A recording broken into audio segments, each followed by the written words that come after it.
Hi, Abraham. Thank you so much for joining us today on Sci-Tech Swiss. How are you today? I'm very good. Thanks for having me. It's always a pleasure. Where are you based? Right now, I'm based in Italy, specifically in the city of Florence. Oh, in And Italy. Oh my God, I, yeah, I miss Italy so much. yeah, no, I had here my studies on multimedia arts course. So yeah. And so far, I just graduated. I'm about to start the master as well. So that's why right now I'm based in Florence. Yeah. Yeah, that's so cool.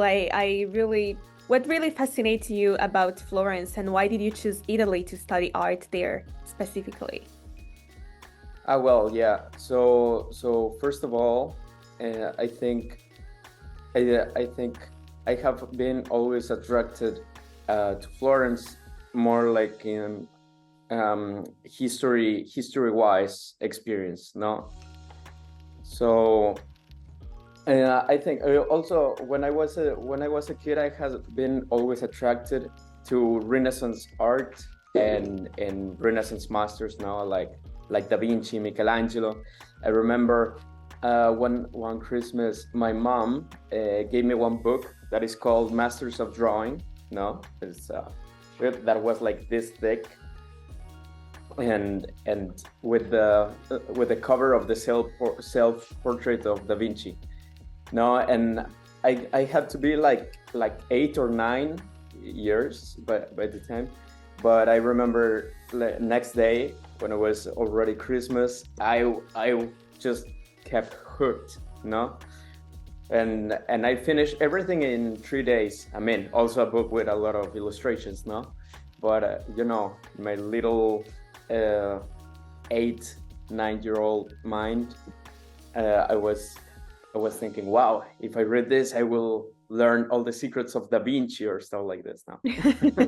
so so then I don't know. I have always had a sort of admiration for Renaissance period, um, and and then regarding my studies, I thought like that I always wanted to visit Florence and to keep my studies. No, also like sort of symbolic way and to become like a Renaissance man, no, something like this. That sounds so unusual. I never really heard about these kind of expressions. And I also grew up in Italy, by the way. And I Yeah, also study, the history of art and architecture. And that was really fascinating to me because in every city that I'm actually going when I'm traveling, I always look at their architectural style. That's the first thing that really impressed me also about Spain or, even about Lucerne, where I actually did study. And also tell me a little bit more about your art. What's really the inspiration behind your awesome art? okay, thank you. I think it's pretty much like personal experience, but also the sense of professional research, let's say, no. So right now that I'm in Italy, in Florence, the cultural charge is very, very heavy. No, so then everywhere you go, there are very good museums. You will find a couple of weeks ago they opened a space that Michelangelo was kept by the Medici family and opened recently to the public. So you will always have like this kind of things of hints of history and stuff like this. So what is important to me is that with my art I try to apply some concepts that are more like traditional art focus, but also at the same time that are something that implies some more futuristic or technological implications, no? So mixing things from the past and things from the future in something that interacts cohesively, no, into the present. So I would describe my art mainly as a journey of self-discovery, but at the same time that when something really intrigues me, I'm like hooked on it. No, like if there's this new, for instance, this new space by Michelangelo, I go there to the museum and I take pictures of all the sketches of Michelangelo, and then I try to make a sort of study on how Michelangelo did his compositions and how he translated those drawings into three-dimensional pieces, such as his sculptures that are also here in Florence. And in base of that, I can use the data that on the pictures and the composition to make some sort of 3D model that emulates the original vision of Michelangelo. So then in that way, I can learn more, like about how like the greatest minds of the past think. So that's pretty much thing. Yeah, that's totally fascinating because I know that a lot of people were arguing that, NFTs is not a type of art, that, some people will still like to rely on the traditional type of art. Some people even come up with, artificial intelligence when it comes to creating art. What are your thoughts about that specifically? What are also a couple of trends that you personally admire nowadays? It could be even related to still traditional art, but also when it comes to technological trends. Yeah, I think that I have 3 points about this. The first thing is the idea that digital art was back then considered a sort of substandard of art. Was not like really categorized into like as a main category. Even though I believe the digital art sort of category exists from the 60s actually, with some works of video art. You're right. And stuff like this. No, it's still like until recently was that became very very very popular. No, but at the same time, well, my thoughts on this is that yet digital art and art in general are the access conveying visual experience. No, so somebody would say no, like digital art is not art. No, because how you can experience art, you can, a lot of people say like you can't touch it. No, and exactly, but I would argue like if you have a frame in your house, after you hang it into the wall, how many times do you touch it again? That's a really good Right. question, actually. That I never really thought about it, to be honest. Exactly. So the thing is that it's a more sort of visual, has more to do with visual research, no, and visual experience as well. So yeah, and that would be the first point. The second point is with things such as AI. I have some sort of a funny posture in it because as I told you, like my works are based in like working and try to emulate some of the traditional art practices, no? And of course, technology has arrived into a point in which we actually we have no idea of the implications that we'll have in the future. No, because we can talk about AR regarding art, but this can really touch every aspect of our life in the future. So the thing with AI regarding my practice is that I have never used AI, but I keep very like a lot of attention in what is being developed in AI. No, it's important to be up to date, but taking into consideration that if I start to do some work, as I mentioned you before, one of my works is Apollo and Daphne, no, and I went to Rome. It's my favorite one, yeah.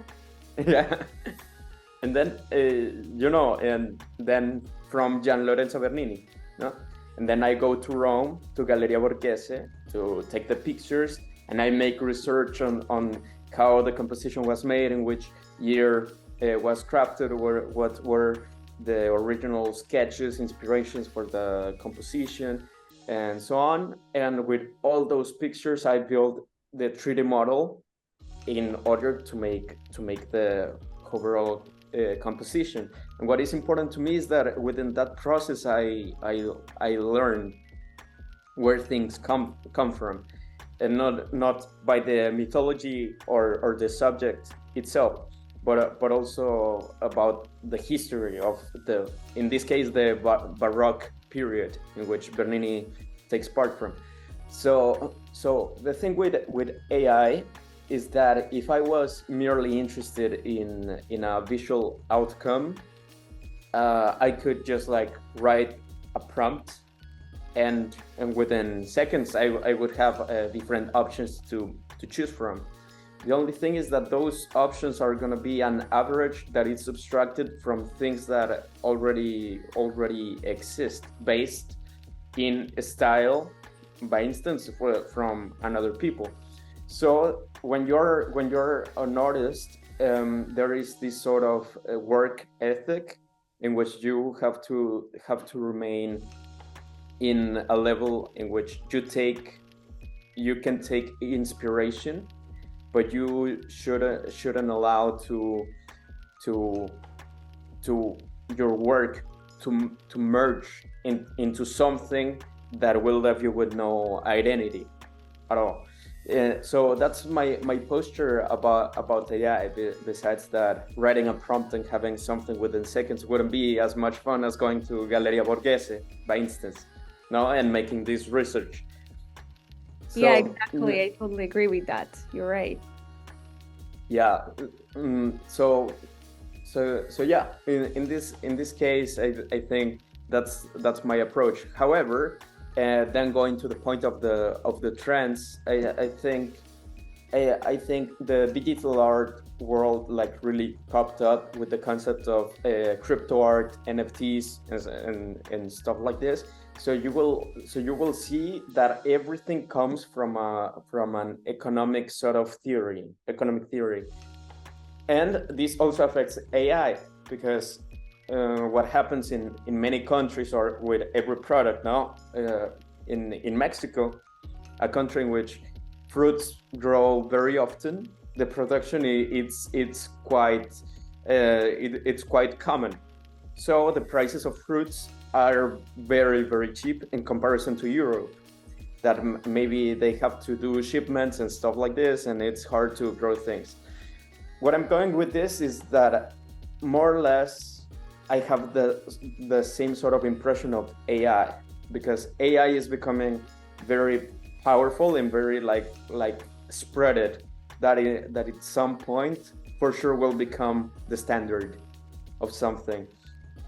So then what makes the art valuable, also like talking about the artist, is that the posture that they have is unique. No, somebody may have an exact copy of the Starry Night by Van Gogh, no, but the one that it's in New York, the original Van Gogh, is gonna worth way more, because that's the original. It doesn't matter if the replica have the same paint strokes, the same colors, whatever.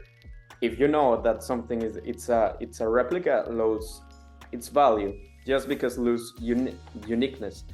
So what I have the impression about AI art is that in some point will become so spreaded and used by a lot of people that likely then the artists that will maintain a sort of work ethic, work structure, and that those graphic achievements are relatively hard to get, are the ones that will maintain over time. And that has happened many other times in different art movements. That's my impression in the following trends. Become a part of the fastest growing world-class podcast of all time, Sci-Tech Swiss. With over 100,000 monthly views, Sci-Tech Swiss is making waves in the world of podcasting. Karina, over to you. Become a sponsor for the next episode, or we produce one for you in our professional studio. find us on premierswissmedia.com. Wow, that's a very interesting answer. I never really got such an answer. So I like the fact that you were explaining the whole process and also your own inspiration and your thoughts about combining them, also traditional art, but at the same time not fully getting involved with these kind of tech trends, but also understanding the roots of technology and how we can actually blend with art. And because you're actually from Mexico, what inspired you from Mexico to actually be applied, in your art? That will be a very interesting philosophy for me. Yeah, well, I think that when I arrived to Europe, I had a lot of cultural shocks, for sure, and mainly because Mexican culture, it's like, even if we have that sort of cohesiveness in terms of the Western world or the Western hemisphere, still Mexican culture, it's somehow cool and weird at the same time. No, for other countries, by instance, I was mentioning that we have this festivity, the Day of the Dead. No, that's what I wanted to ask. Actually, that's a really good point. Yeah. Yeah, so the Day of the Dead, like, is the day in which we worship, or we just like take a moment to think about the ones that we have lost and that are not anymore part of our lives, and so and stuff like this. And I remember when I arrived to Europe, like, this day is a very sad day, you know. Like some people go to the church and like just wearing black, pretty much not talking to each other and stuff like this. And for me, it's quite funny because back in Mexico, everybody's having a huge party. No, we should all go to Mexico then. Exactly. It's part of the Mexican magic, no? Like, everything is a sort of way to make a party, no? So we have traditional bread, the typical dishes. We go to the even people sometimes go to the cemeteries, and they build this sort of altar that represents four main elements, right? And put like flowers, which it represents like a way in which your loved ones at midnight cross the other world and meet you, and you can have dinner with them. So in Mexico, it's something that it's very, very happy, have like a very different connotation, and in confront with another countries. So then, taking this as an example, I have found myself that I have applied many things from Mexican culture within my art. Not the sort of aesthetic that sometimes something is like dark themed, but also that have a lot of colors or palette scheme that we use specifically in the Day of the Dead, and those kind of festivities are more like about reflection, like, and self-reflection, I'd say. So what I like about what I would like to portray with my art is to share and manifest those kind of feelings into the viewer, right? So that's why I try to keep like some little hints of themes that you can like discover within the piece if you dig more into it, because something, this is a side note, but something that I think that missed sometimes in digital art is that when something is merely focused on aesthetics, there's a shorter space for interpretation, or having a more complex idea in which the viewer can feel something. So then, in the way in which you put like some sort of clues in like solving a sort of puzzle, it's more engaging with the viewer, and also you have this sense of curiosity that I think it's the main thing of Mexican holidays, because we have a lot of mythology that is derived from Aztecs, Mayan, Native American cultures. But at the same time, when Spaniards arrived and we blended with pretty much all of Europe, there's like a lot of people from France, Germany, Switzerland as well, in Mexico, that yeah, exactly, that blended with the cultural heritage, that makes it a very sort of weird combination, but at the same time somehow it works. So that same environment is what I try to portray again, no? So then taking things from European art, but also with my own aesthetic and my way in which I think about things that I have been taught by Mexico, let's say. It's a way to replicate this cultural encounter. So those kind of things always get represented within the art itself. That's a very interesting answer. Yeah, I like the cultural blend, especially coming also from a kind of mixed background. I can totally understand you here. And it's very hard to, even if you try to replicate someone's art, I think that, there's still a need of your own touch, and also the way that you're trying to experience different things in life and to try to portray those kind of things, to paint them somehow. And also another interesting question is, how are you promoting your art, and what kind of skills do people need to learn valuable skills when it comes to art? And for example, what kind of software are you using, or, specific programs, for example, that that people may find really useful? Yeah. So yeah, as well, I think 2 points about this. The first one, in promoting your the art, I think the first step is to aim to do like everything as high quality as possible. No, doing a good work, good unique work, would make for sure, like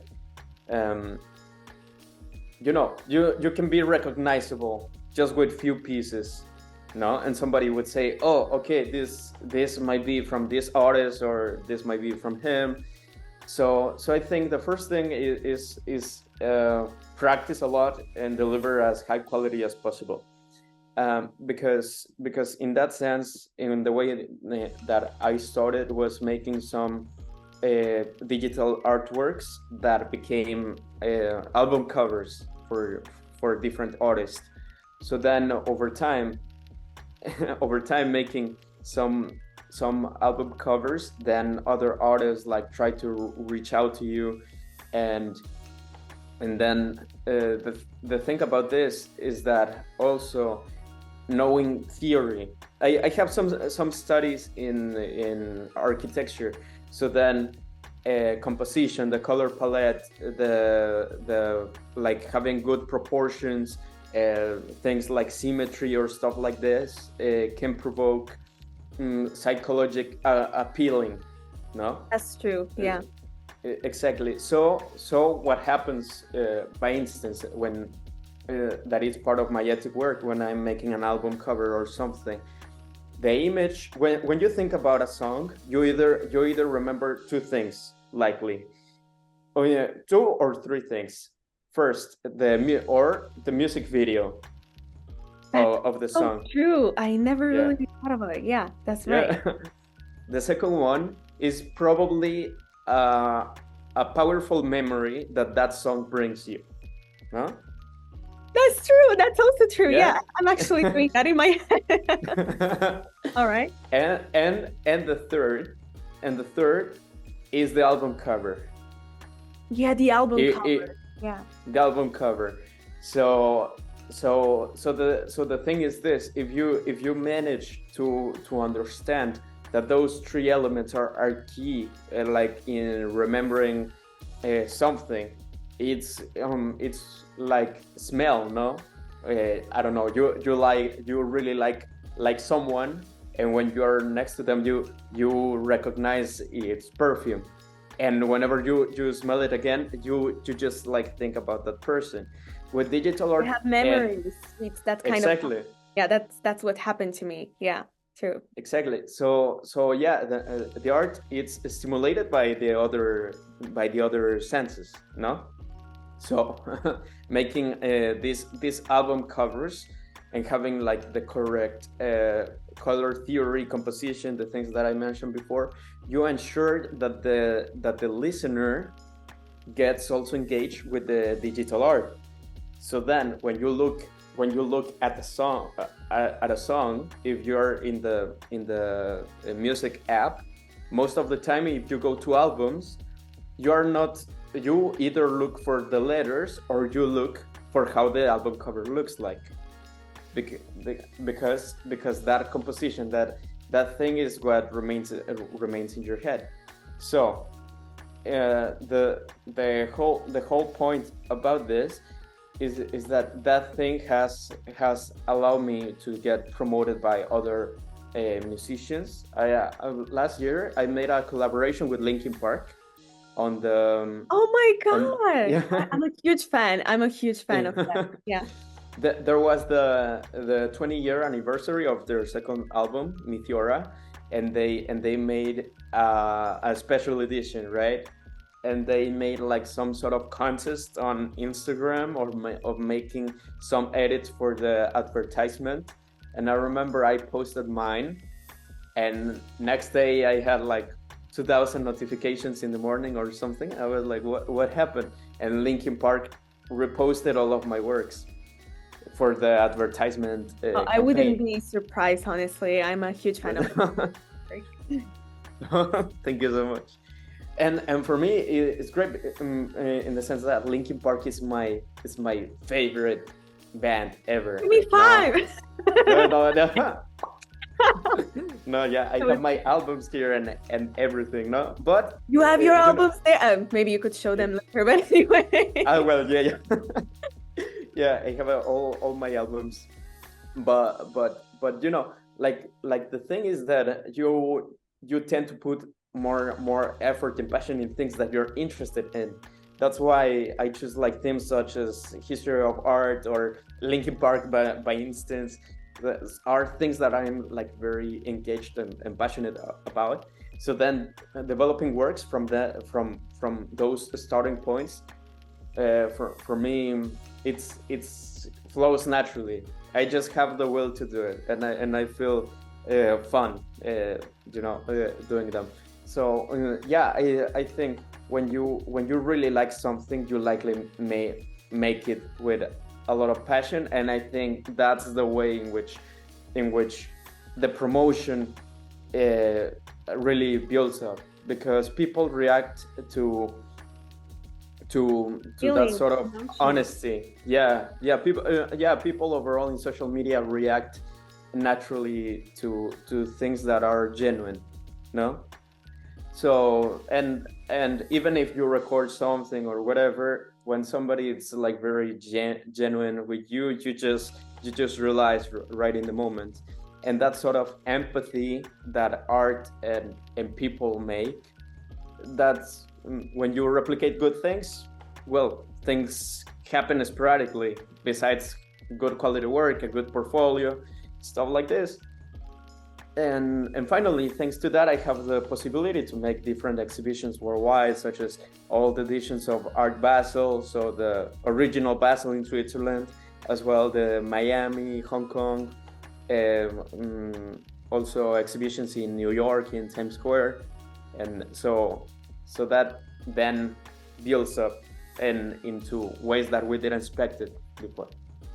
Yeah, I love that. And I'm a huge fan of Linkin Park. And I like the fact that, yeah, when you feel that someone is genuine, they're presenting their artwork. And I really think that we are buying according to our feelings, even when certain brands are trying to, when you're thinking about a specific ad, for example, for a certain perfume or just any kind of product, you're actually buying according to your feeling, the way that you're feeling. And that's also how we explore art, I think. Also, a last question that I have, I really hope that we have enough time. Last question that I actually have is regarding the gamification process. Like, are there any sort of strategies that you're trying when it comes to gamifying the whole situation, when it comes to creating this kind of engagement with your audience, with people?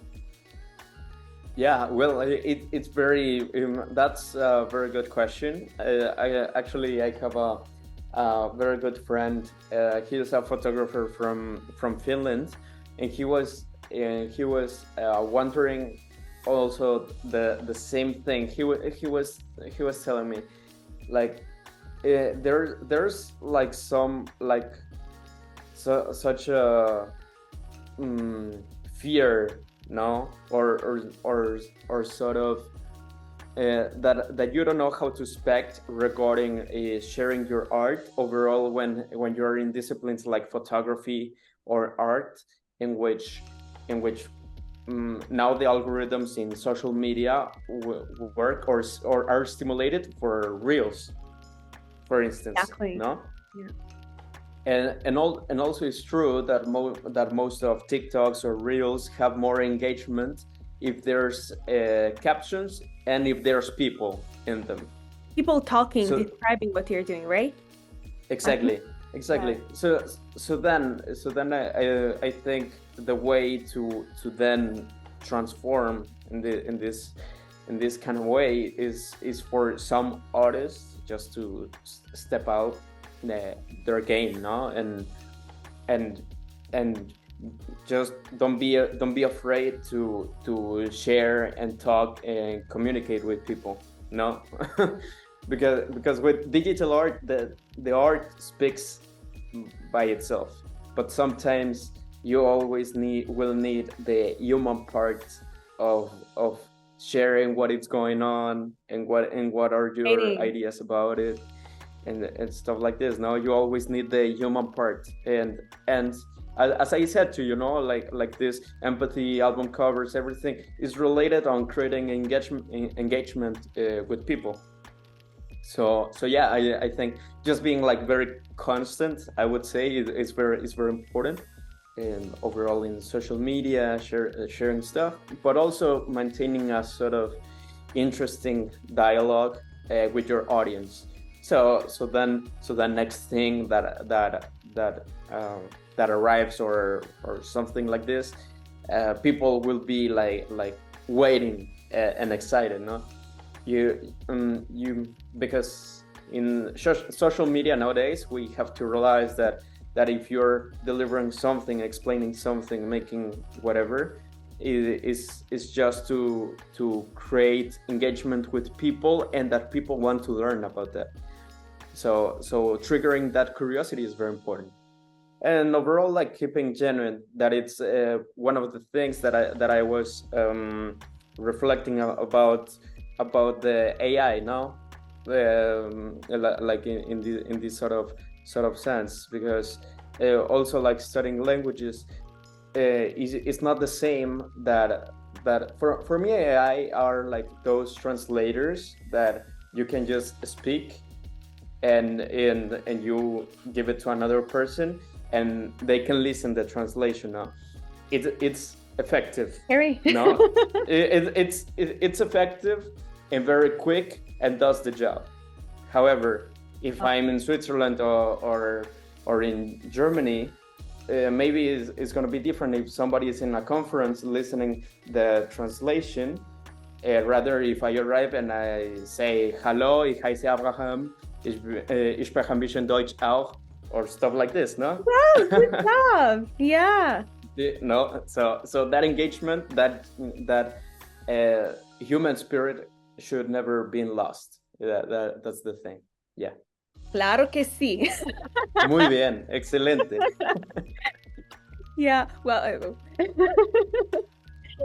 yeah, exactly.